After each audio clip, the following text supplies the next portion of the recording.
All right, Cardi B, welcome back to VladTV. Oh, hello there. It's been a very long time.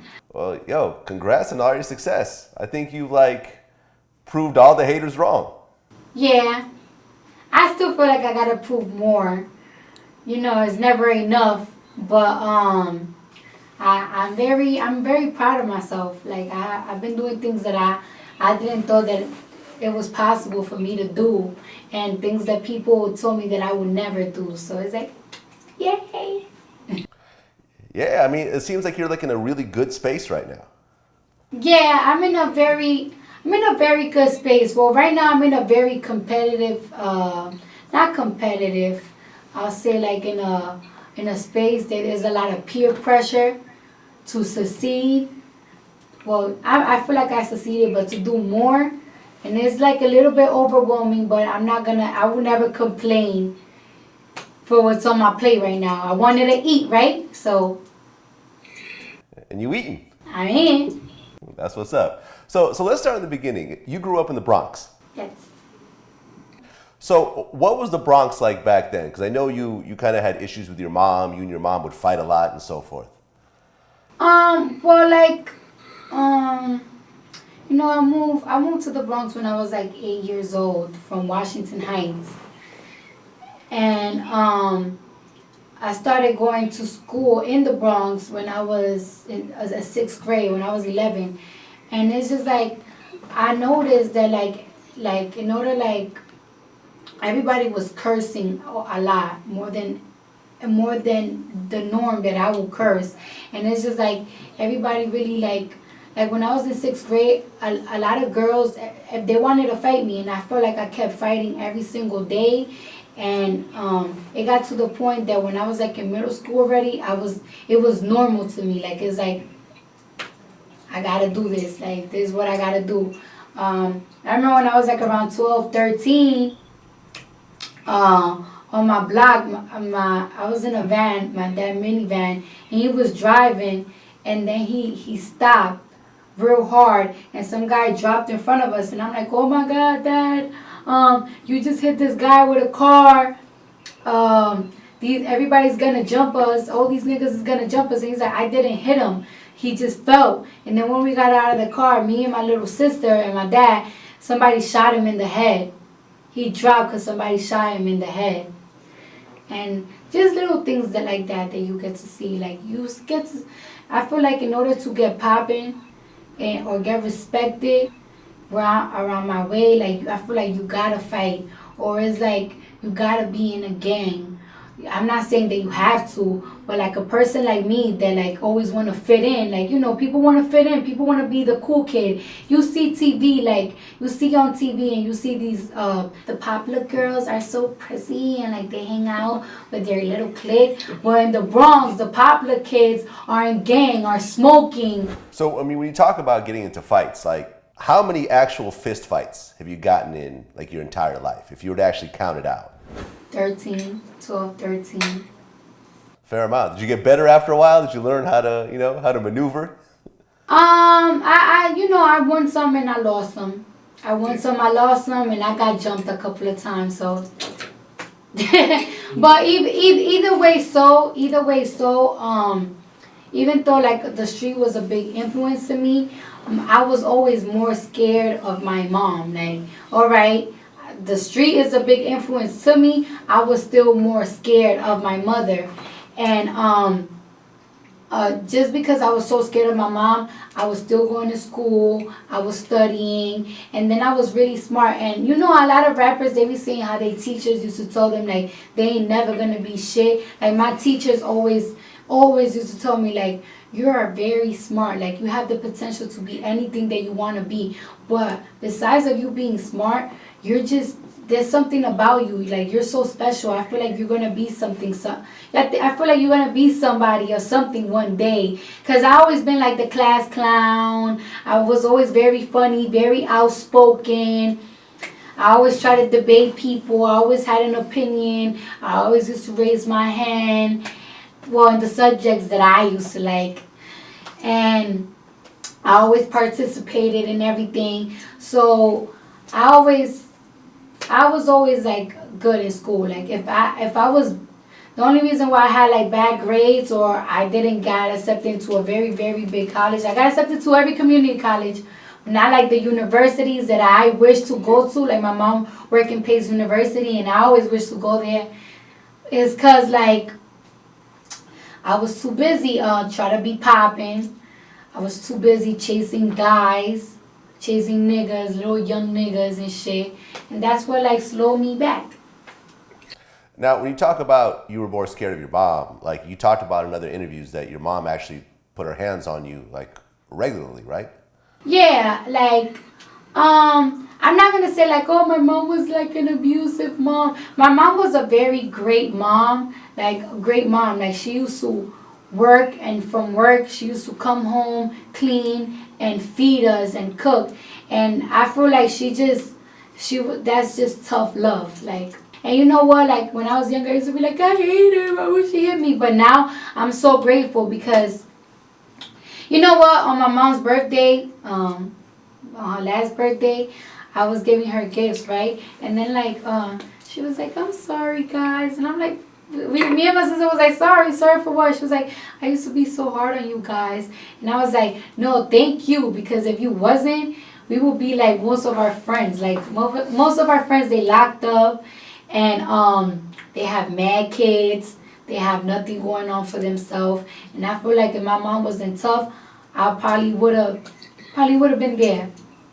Well, you know, I understand being in that situation, and you look back at it now and said, okay, my mom did the best she could, and a lot of my friends messed up. But do you feel now as an adult, and when you see children around and so forth, I know you don't have kids yourself, but do you really think that there's an alternative to actually putting your hands on somebody? You see what I'm saying? I feel like there's none. I feel like there's none. To be honest with you, like I feel like when I have kids, I'm not gonna like hit them as much as my mom did, but like I'm gonna discipline them, and if I gotta like give them a little spanky, like yes, I will, because you know what, I be feeling sometimes these parents, they be forgetting. Like my mom always used to tell me, like I'm your parent, I'm not your friend. And a lot of these parents, they want to be talking to their kids about sex. I don't have to talk to my kid about sex, and I felt like my mom was the same way. I don't gotta talk to you about sex. Like if you're not supposed to be having sex, because there is consequences to it. Well, you talk about when you have kids, you might spank them a little bit, but you had mentioned that when you told your mom that you were stripping, she actually kicked you down the stairs. We was already, when there's the thing, I've been wanting to tell my mom that I was a dancer. Like I think that if I was to sit down with my mom and I would have told her, like, Mom, I you know, me living with this guy was hard, and the job that I have, it wasn't gonna get me out of his house, and I was so embarrassed to ask you to take me back that I had to start stripping. If I think I would have told her that, she wouldn't like. I don't think she would have flipped out. I think she would have been very disappointed, but I don't think she would have flipped out. But the reason why I feel like she flipped out, because we was already arguing, and I told her like, oh well, since you kicked me out, and guess what? That's why I'll be fucking stripping now. And I was like, it's because of your fault. And she was like, oh, you stripping, right? And I was like, yep. And since she was already mad, she just pushed me. She pushed me while we was like arguing, and then I like tripped. It wasn't like I flew down like 10 flights of stairs. It was like little like 5 steps, but it was just still stairs. Like, and it's like I just left. So you started stripping, and you started making money in the beginning, because at first you were working at a grocery store and you got fired, and then you started making a lot more money stripping. But then you also saw the negative parts of it right away. Yes. Yeah. I saw the negative parts of it was that, like, when I first went to the strip club, I always felt like I was pretty. I always felt like I was pretty. I always felt like I had a nice body. I was never comfortable with my boobs. I think I've been saying I wanted to get my boobs done ever since I was 16, because I always knew that I was always gonna have small boobs, because my whole family got small boobs. But when it got to the strip club, it got worse. Like, I always knew I wanted to get my boobs, but it wasn't a necessity. But when I got there, I felt like it was a necessity to get them done. And so I got them done. And then I used to work like I'll say like in a white strip club. You know what I'm saying? A strip club in downtown. And it's like, I always loved my skin complexion. That I noticed that the Russian and the white girls was making more money than colored girls or a girl like me. And it started making me feel like, I wonder how it would be if I was to make more money if I was light skinned. But then it's like, I definitely don't want to be more lighter than this color. Like, I love my color. If anything, sometimes I want to look even darker. But it just make you feel, sometimes it make you feel like, damn, you're not even good enough. And then when I went to the urban clubs, the clubs in the hood, I started to feel like, damn, I'm not thick enough. Like, now I gotta get my ass done. So it just, it kind of make you feel like your self-esteem always goes down. And then sometimes you get upset at the fact that you will have a guy that probably went to high school with you, they have less with you, they have a less of an education than you, telling you, demanding you to shake your ass faster or slapping my ass. A guy that I feel like is less than me is demanding me to do certain things. You know what I'm saying? Then sometimes I used to see girls, they used to have like a nicer body than me, make more money than me, and it used to make me feel crazier because I used to feel like, why is this girl that I feel like is mad dumb, is doing mad drugs, don't have herself together, don't have her priorities together, is making more money than me just because her ass is bigger. You know what I'm saying? Like, so it just like put your self-esteem down, and it kind of made me feel like I was never really good enough. Well, you got your titties done, and that was, a legal operation. You went to the doctor and, everything else like that. But when you got your ass done, that was an illegal operation. That was just ass shots, right? Yes. I got ass shots because, in order to get lipo, where, they put the fat transfer in your ass and your ass get bigger, you need to have fat. And I did not have no type of fat. Like, I'm naturally skinny, and then me stripping, I used to get it popping in that pole. You know what I'm saying? So I had super six packs, no fat in my body. I had enough fat to put some in my ass, but I was desperate to have a bigger ass. And then almost every girl was going to this lady that was getting the shots in Queens, and it's like, well, give me her number and hook me up. And it's like, I did what I did. And well, I mean, did you think at some point, like, okay, this is actually dangerous. Like, I could potentially die from doing this, or I could get messed up. Like, people have literally died from these types of shots, and because they're not FDA approved. Yeah. You see what I'm saying? And it's not done by doctors. I remember once we put up an interview of a woman who lost her arms and legs from getting shots done. So, you want to get money, you feel a certain type of way, but you got your health, and the health is really all you got.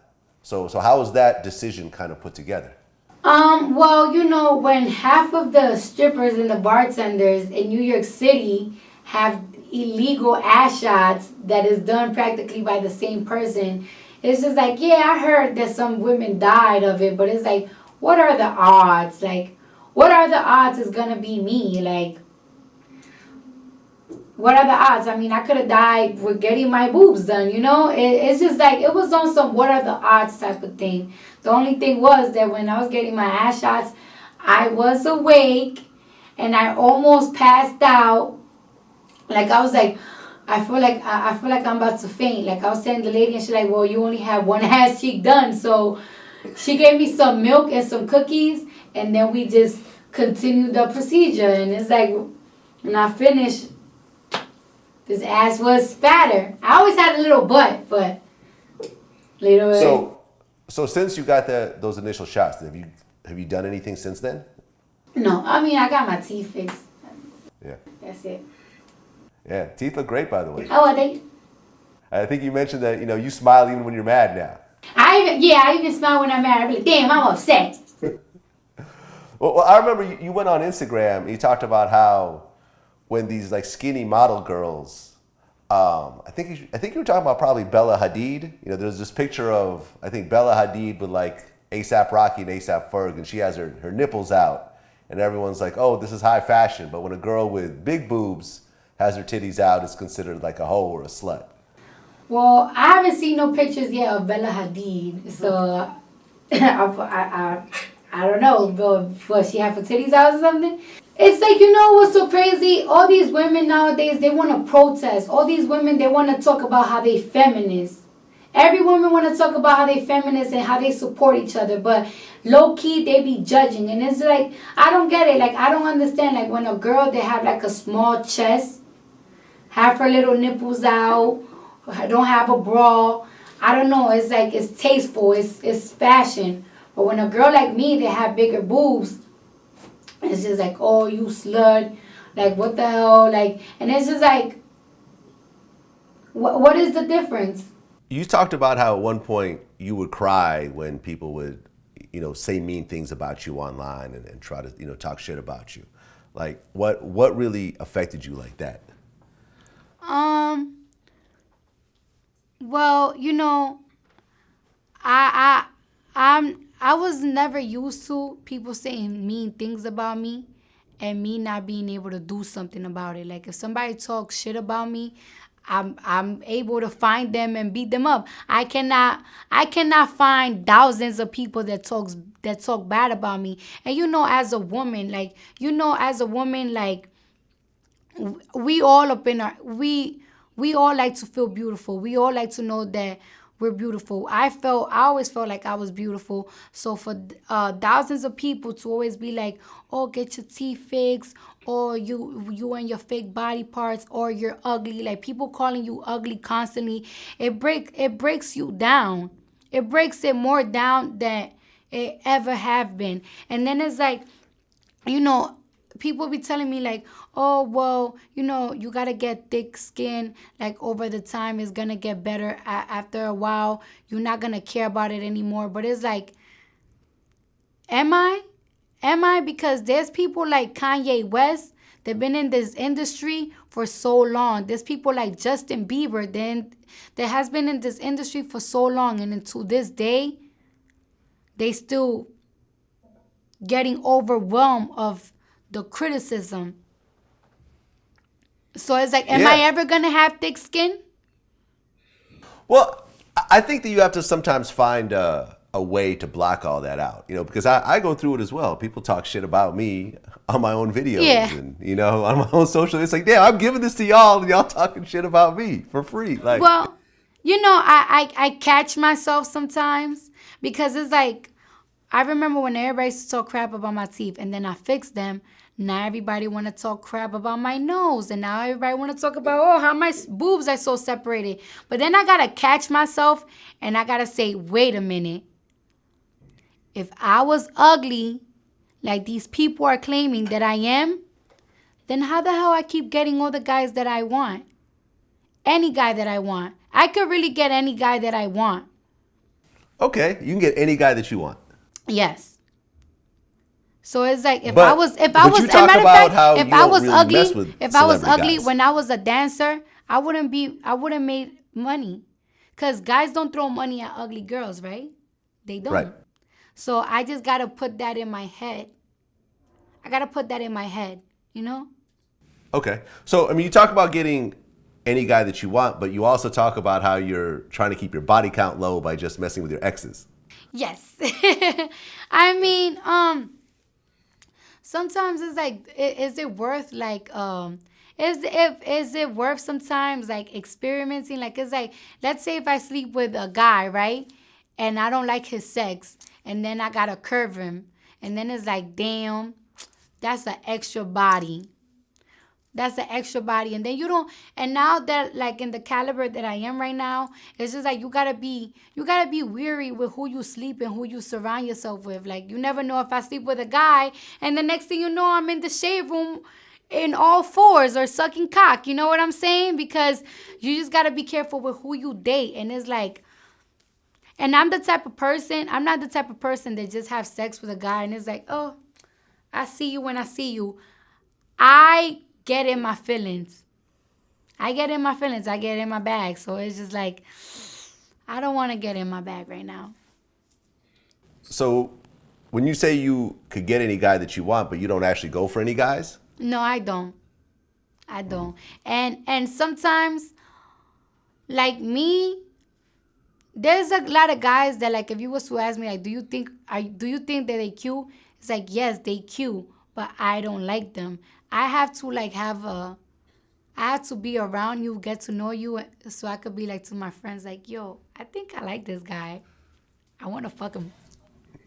Like, it's like a chemistry type of thing. It's not like something that like I see a guy and it's like I want to bone him. Like, it's like I got to have a certain type of chemistry with you. And then I got to think about, am I just lusting? Or is it worth it? Like, is the dick worth it? Like, you know what I'm saying? Well, you've always embraced your sexuality. You know, in your music and also on your social media, you talk about sucking dick and fucking and everything else like that. You know, for example, we have Lord Jamar as a regular guest on VladTV. And when we talked about slut shaming, if you were the guy whose sister everybody was fucking, wouldn't you be embarrassed of that? Or would you stand up there with pride? That's right, my sister's a slut, and I'm fucking proud of it. Matter of fact, we going to this fucking march right now. Because that shit is where it's at. That's popping. You know damn well you wouldn't do that, so don't fucking sit here and act like you would. It's a complicated Nah, statement. there ain't nothing complicated about it. Complicated. Slut should be shamed, B. I'm a little bit liberal, but then again, I'm really not. For example, I don't feel like that talking about sex, it's being a slut. We're talking about sex. Sex is regular. Sex is natural. Like people, I think that's what girls talk about. Girls talk about their hair. They talk about the things that's going on in celebrity life. And they talk about sex. Like, oh my God, girl, let me tell you about this guy. And girls be trying to give each other advice about sex.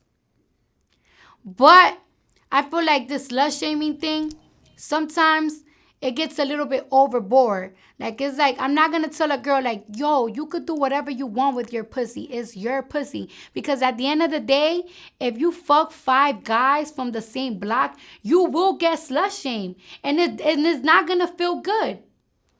And it's like, oh, damn.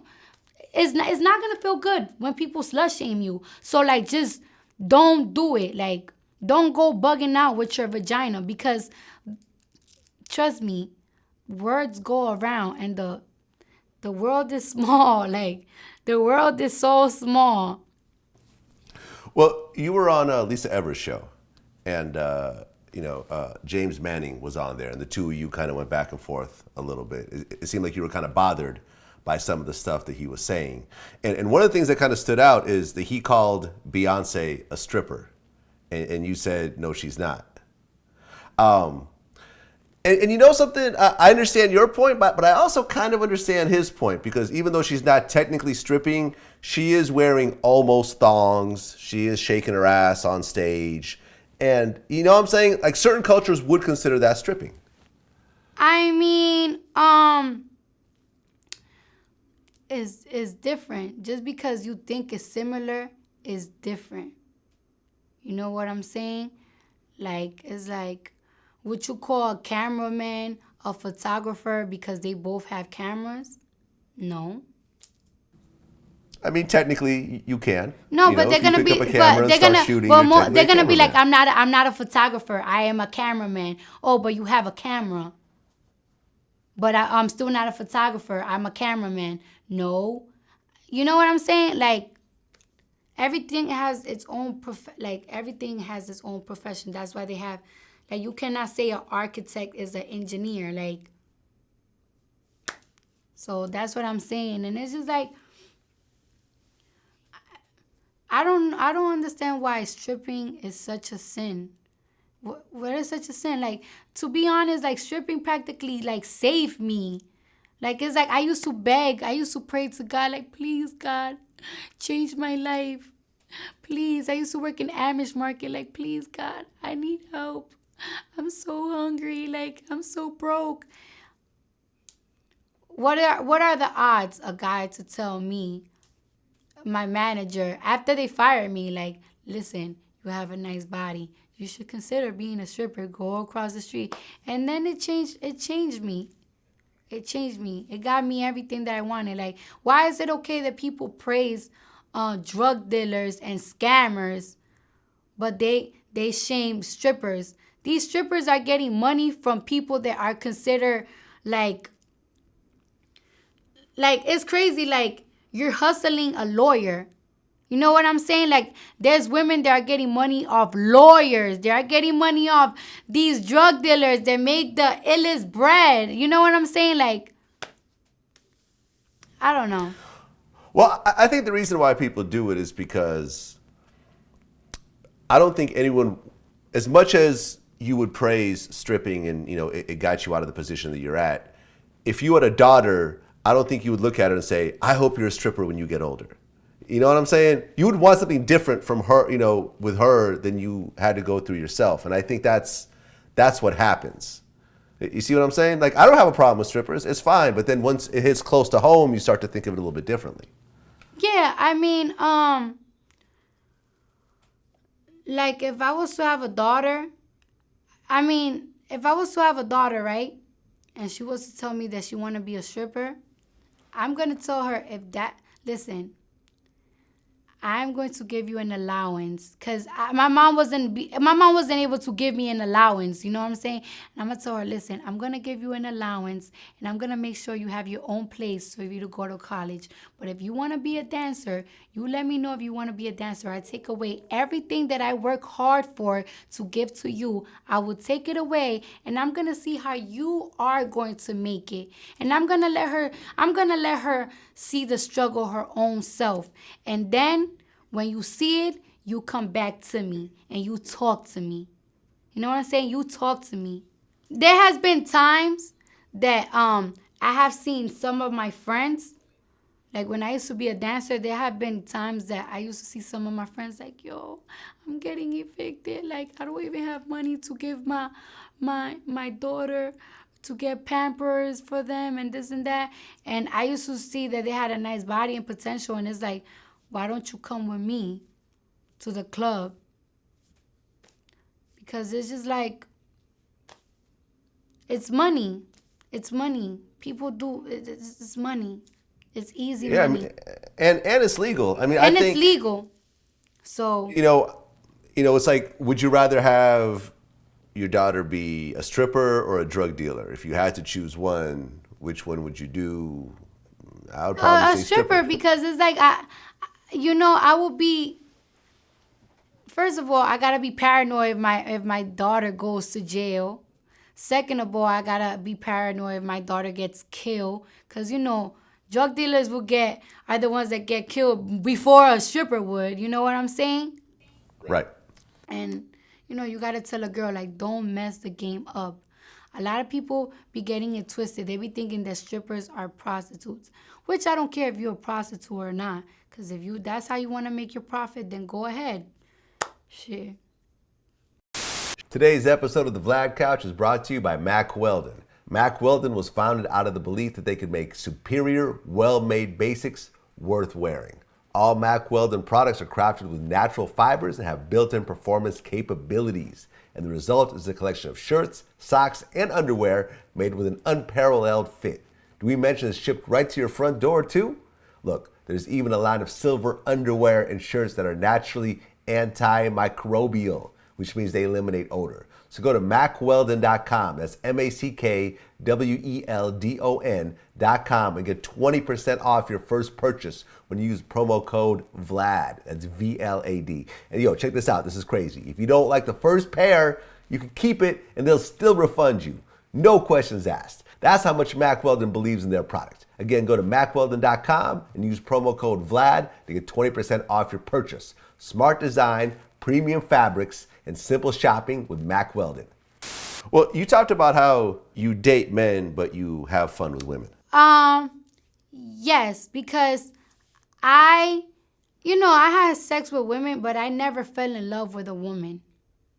I never fell in love with a woman. I never had a girl that I wanted to be my girlfriend, and I see the rest of my life with. I see the rest of my life with, and I be falling in love with men. But I do like to have, stuff with women. Like, I'm attracted to women, So you've had sex with women, just the two of you, or only threesomes? No.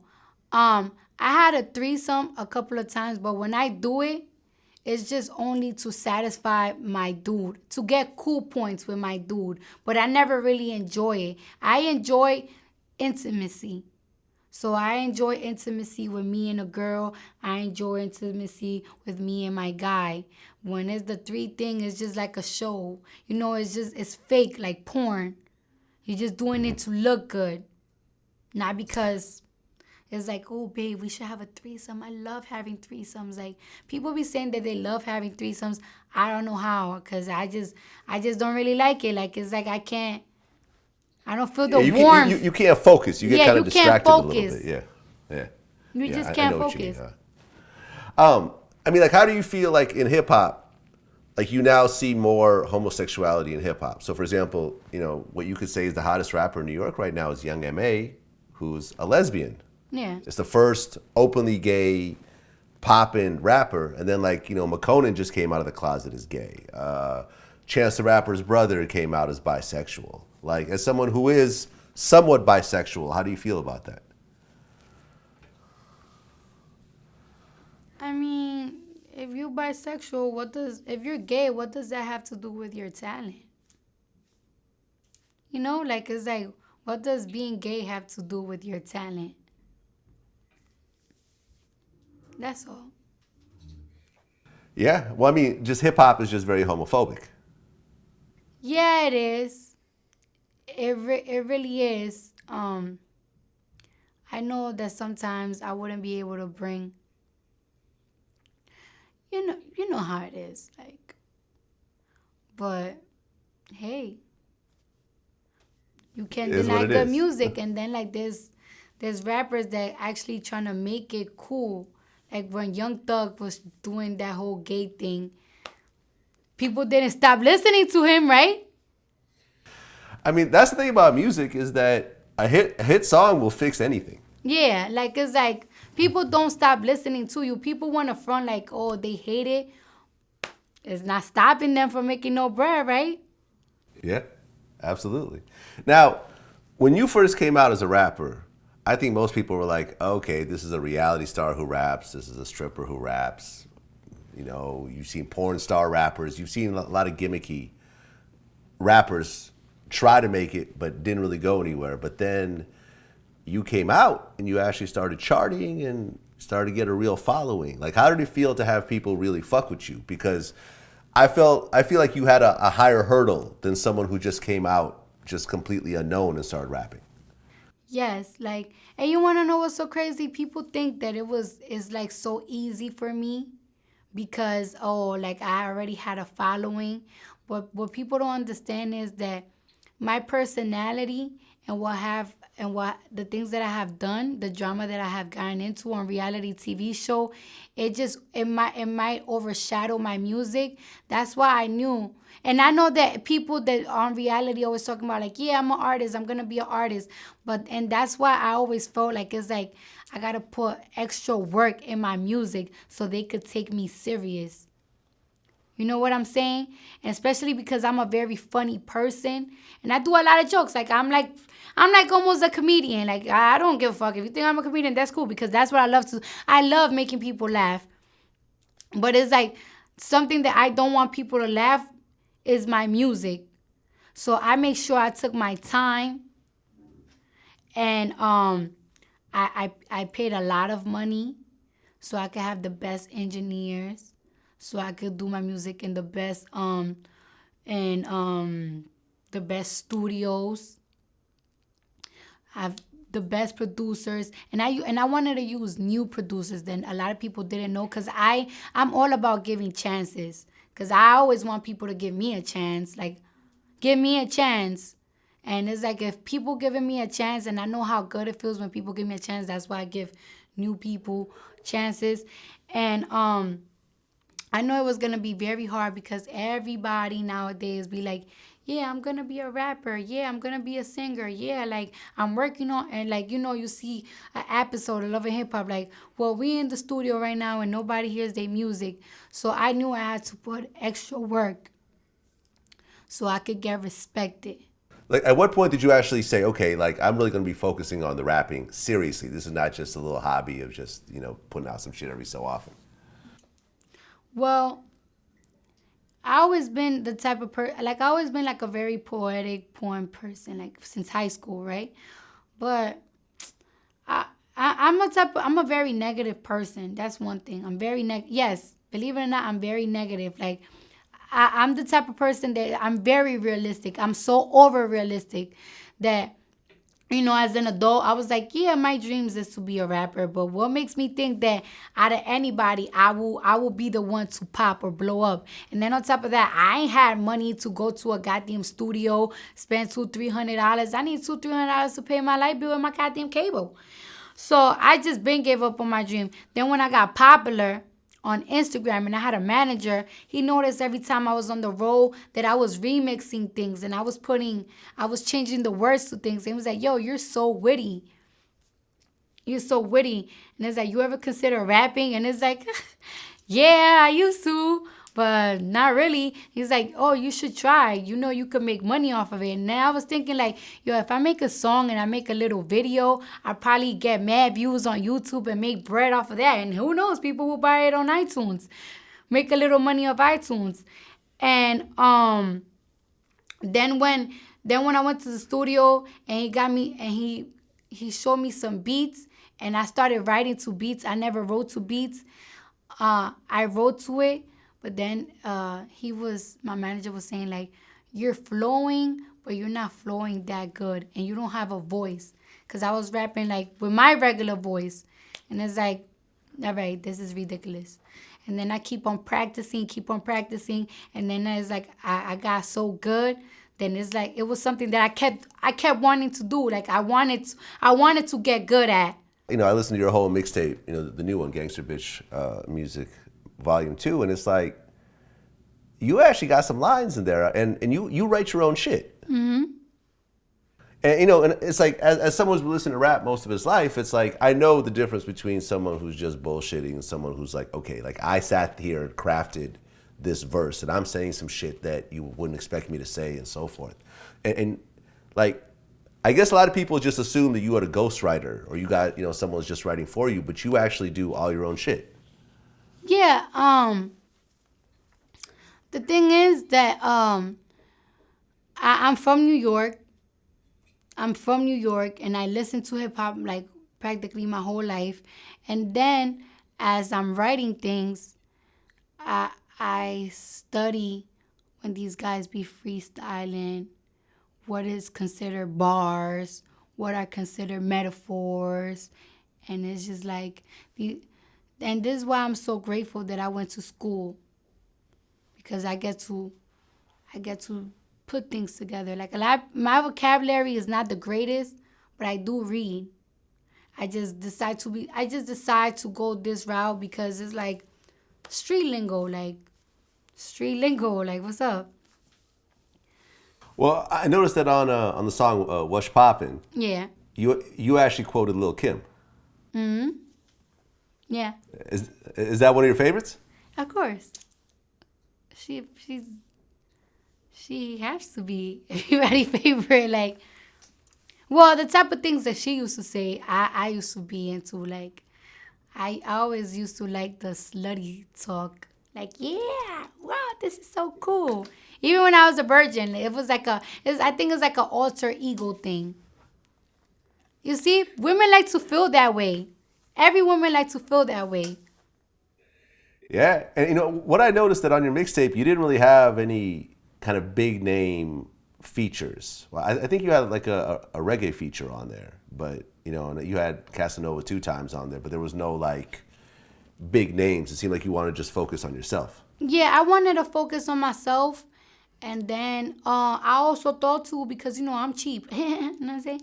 Because it's like I could pay an artist, because I don't really know a lot of artists. I don't really interact with people too much. I'm the type of person, I get paid 2 hoes and I go home.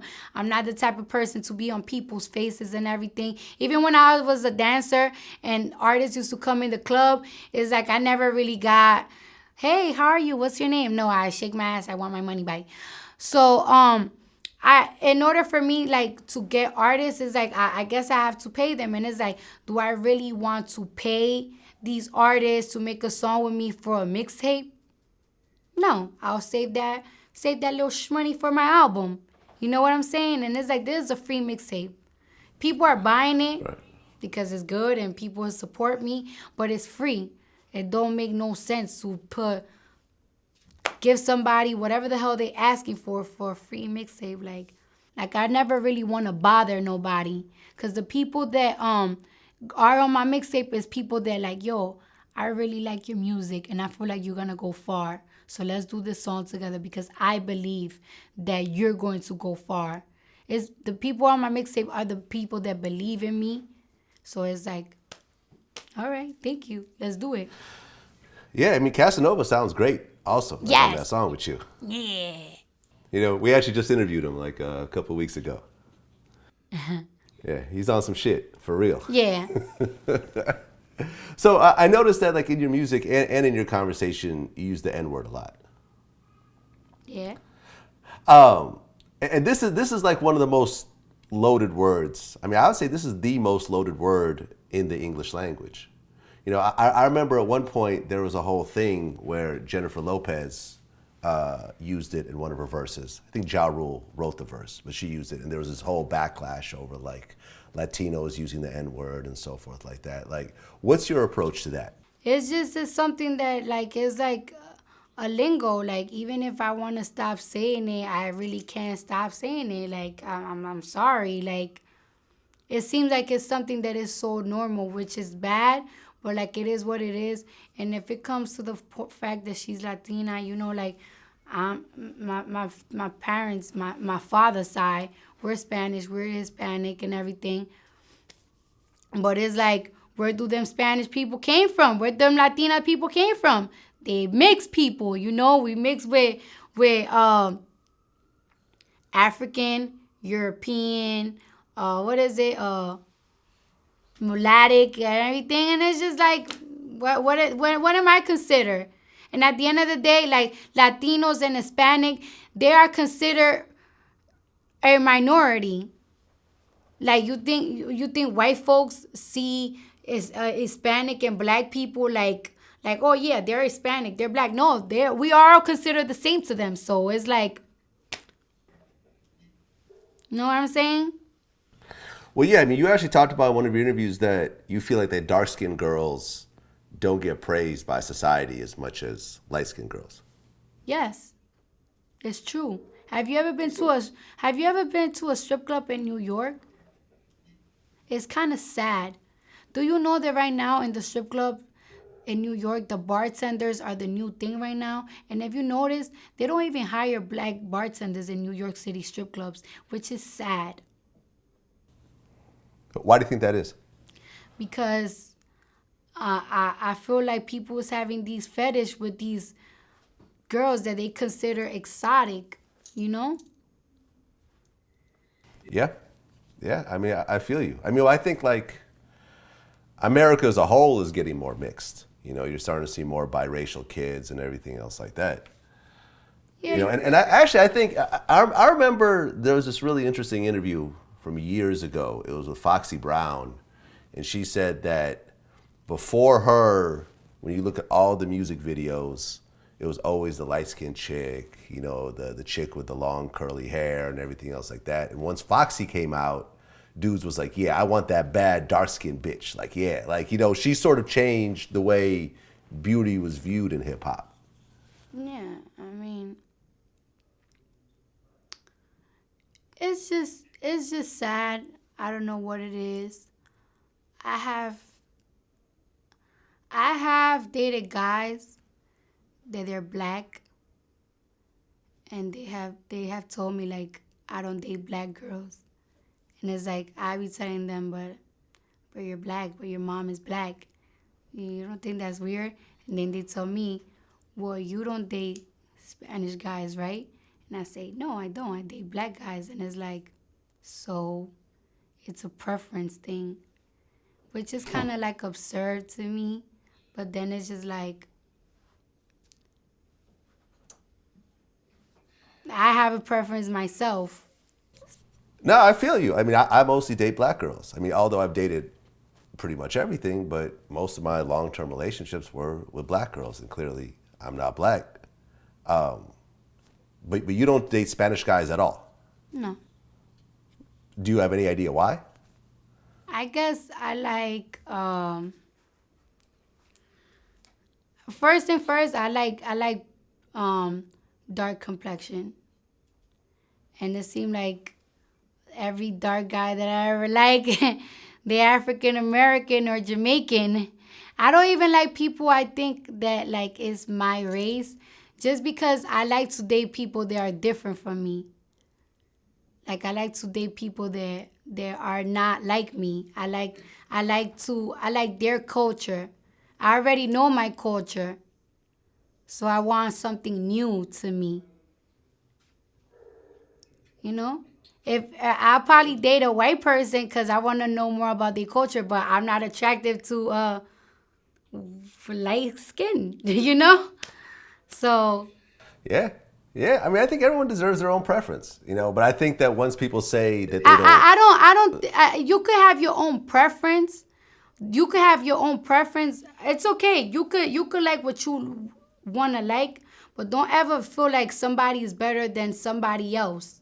Like, don't ever be like, oh, like, for example, if a guy was to say, like, I don't like black girls because those are not my preference. Okay, but don't ever make it seem like I don't like black girls because I think light-skinned girls look better. Don't ever be on some, like, somebody look better than somebody else because of a skin complexion. Well, but isn't that what you're saying, though? If you're saying I fuck with a certain type of person because that's my preference, but you're that's saying that person looks better to me. But it's not because it looks better. Because don't make it seem like, oh, you're not, like, a lot of people be like, you know, I like an exotic girl. I like a foreign girl. So it's like, what you trying to say? Because that's like me saying I don't think light-skinned men are not exotic and foreign. You feel me? Yeah. I just like what I like. I'm never gonna make a light-skinned man feel like they less than a dark-skinned guy because it's what I like. Yeah. I will never make them feel like they less beautiful than what I like. Yeah. Don't make nobody feel like they less beautiful than somebody else. Today's episode of VladTV is brought to you by Blue Apron. For less than $10 a meal, Blue Apron delivers easy-to-follow seasonal recipes along with pre-portioned ingredients right to your door. No more overspending at restaurants or high-end grocery stores. With Blue Apron, you can prepare delicious, memorable meals yourself in under 40 minutes. Blue Apron is partnered with over 150 local farms, fisheries, and ranchers across the U.S. to ensure that all their ingredients are of the highest quality. It's delicious, quality food that you can feel good about. Some of the upcoming meals available in March include salmon piccata with orzo and broccoli, pork chops and miso butter with bok choy and marinated apple, vegetable chili and baked sweet potatoes with crispy tortilla chips, and spicy shrimp coconut curry with cabbage and rice. Check out this week's menu and get your first 3 meals free with shipping by going to blueapron.com/Vlad. Incredible home cooking has never been more attainable thanks to Blue Apron, so sign up today. That's blueapron.com/Vlad. Now, you would put up an Instagram video where you had an iced out Patek Philippe watch. Mm-hmm. And you seem like the happiest person in the world at that moment. It wasn't like, I was happy because it's like who don't be happy when they get new stuff. But the thing is, I was happy because a lot of people wanna stay trying to play me. Cause I always talk about shmoney, like I love shmoney, but I don't show it off. I don't show it off. Like you barely see me taking pictures with money and everything. So a lot of people want like calling me a broke bitch. Cause I always used to talk about my struggles, so people like to call me a broke bitch. And it's like sometimes I be feeling like it's like I'm broke, and I just want to put up my bank account, but it's like, nah. So I guess the money was like a symbol or a sign that it's like I'm not broke. Cause if I was broke, I wouldn't spend it on a goddamn watch. Trust me, I wouldn't. No, I won't.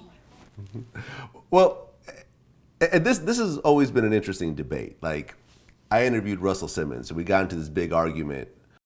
I mean, if you get rich, how many seats can you sit your ass in at one time? I mean, how many seats you got? One seat at a time. So life's goal is a comfortable seat. Quiet, comfortable, awakened seat. That's it. So you're saying that having a certain amount of money doesn't bring happiness at all? Because I would actually disagree with that. You can disagree with it if you want to. Yeah. But money has nothing to do with your happiness. As someone who's been dead broke and now has, fuck the watch, you have a bank account, you have savings. Do you feel that you're happier right now than when you were broke, or not really? Sometimes. It's a sometime thing. Like, it makes me happy. It makes me happy that I'm able to afford what I want. And it makes me happy that I get to treat my family. But I feel like the way that I have money kind of took away a lot of my happiness. Because I remember when a lot of people didn't used to know me and I was stripping and I was broke.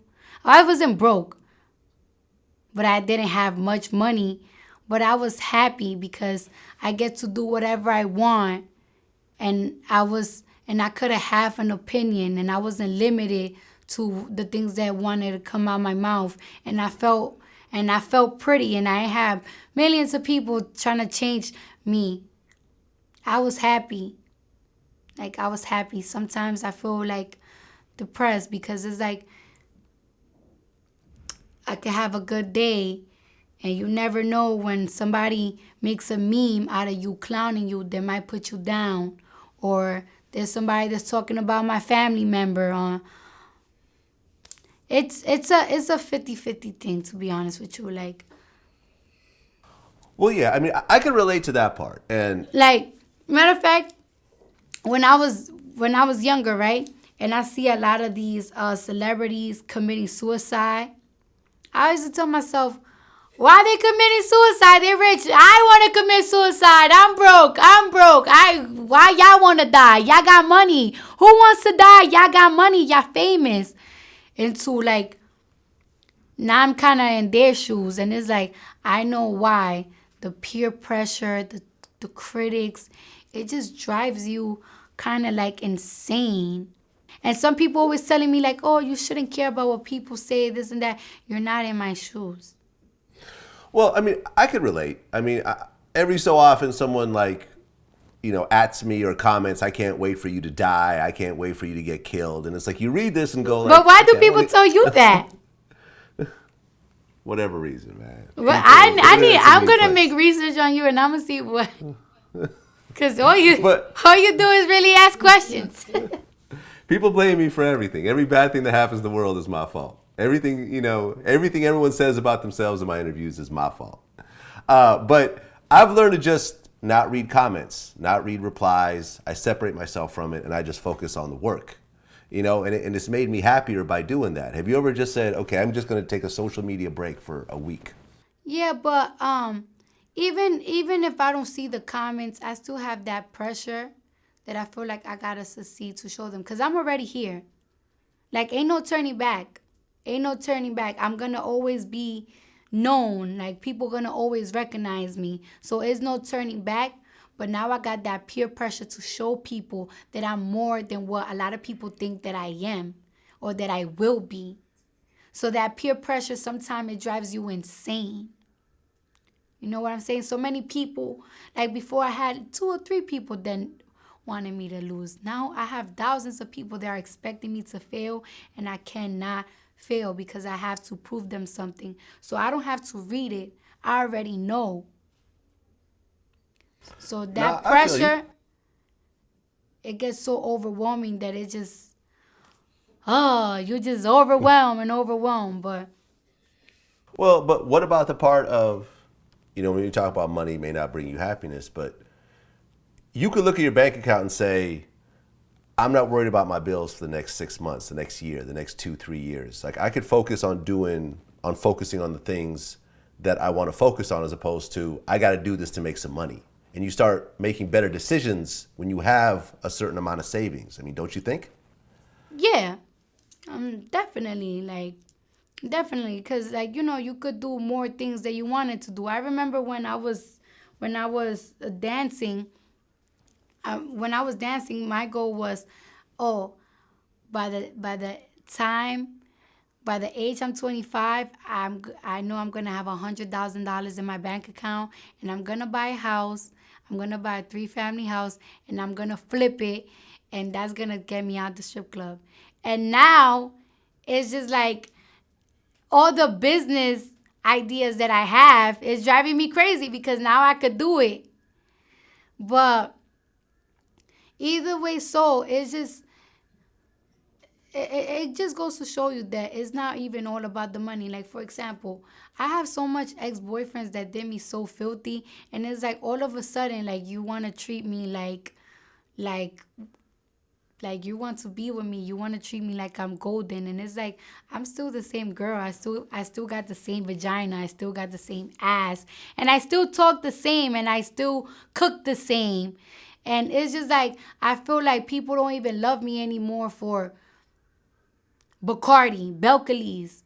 Like, people love me, Cardi B. I feel like sometimes people don't even love me for me. Like, I feel like people just love the clout. People like the fact that, like, yeah, my girl got money now. Like, my girl is a get money bitch. My bitch gets in here. My bitch is right there. It just made me feel like, wow, am I ever going to find real love for me? Like, is anybody ever going to love me? And I just be feeling like, sometimes I even catch myself, like, telling the guy that I'm dealing with, like, you don't love me. You just love me because I am who I am. Nah, the reason why you don't leave me is because I am who I am. Because I be doing fucking grimy shit to these guys, and they don't leave me. And it's like, why you not leaving me? Because I am who I am? Like grimy shit, like what do you mean?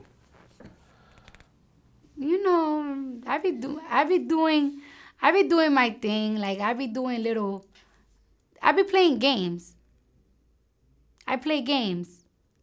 And it's like, I bet if I was a regular bitch, like, cause it's like, guys be telling me, like, no woman ever did this to me. No girl ever made me feel this way. No girl ever shitted on me like this before. And it's like, so why are you letting me do this to you? Why are you letting me do this to you?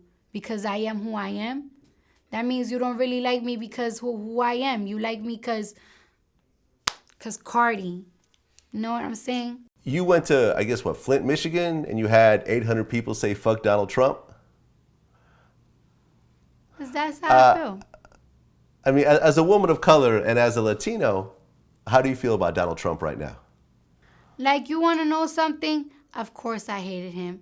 Then when he became president, I was like, well, we stuck with him. I'm going to give him the benefit of a doubt. Maybe he's just saying these things to get vote from these racist guys, and then bam, he's just going to surprise us and do good things as a president.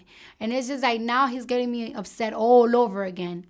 All over again, because first of all, you're starting things. Like, I saw that he was going back and forth on Twitter with China. Why are you looking for problems with them people? Why? Why are you looking for problems with them? And then it's like, you're so focused on a wall. Why are you so focused on a wall? Why? When there's people in, like, places like Chicago that guys are killing each other out of nothing. Why are you not so focused on things like that? Why are you not so focused on building new schools? Who's going to pay for this wall? Us, with our tax money? Immigrants don't, and then it's so offensive to me. Like, It's so offensive to me, like the way he constantly making us feel like immigrants are the reason why this country is not succeeding. Like, let me tell you something. My grandfather came to this country and he lost his middle finger in an American factory, working for America, doing manufacturers for America. So how you gonna make my grandfather or my family that work their ass, they bust their ass, you're gonna make them feel like they are a bother to this country when they have put so much work in. I'm not even, and look, I'm not Mexican. But I have seen Mexican carpenters outside like at 6 o'clock in the morning waiting for a van to pick them up to work. And you're gonna make those people feel like they are a bother to America, like they come to America for only benefits. All right, we come for benefits, but we also build for America to be great. You're actually on the next season of being Mary Jane. Yeah. So are you acting, or are you just, being Cardi B? No, I'm acting. Well, I think I'm only in one episode. Like, people have been blowing it up, and it's like, I'm only in one episode. I don't want. It's not so crazy, but it is a big deal because it's just like a step. It's a little step. Every little step, it's a big step. And the character, I was so happy that the character, she's kind of similar to me, so I didn't have to do a role that I have to be extremely dramatic or extremely out of my element. So you actually came in and read for the role and had to audition and everything else like that? Yeah, I did that. I read it. I auditioned on it on camera. I sent it to them, and then the next day, it was like, oh, yeah, we filming for it. Yo, congrats. That's a big deal. It's one thing to be on reality TV. It's another thing to actually be a paid actor. Yeah. No doubt. Well, listen, Cardi B, congratulations on everything. Wish you the best of luck in all your endeavors, whether it's acting, music, whatever other businesses you want to start. Definitely happy for you.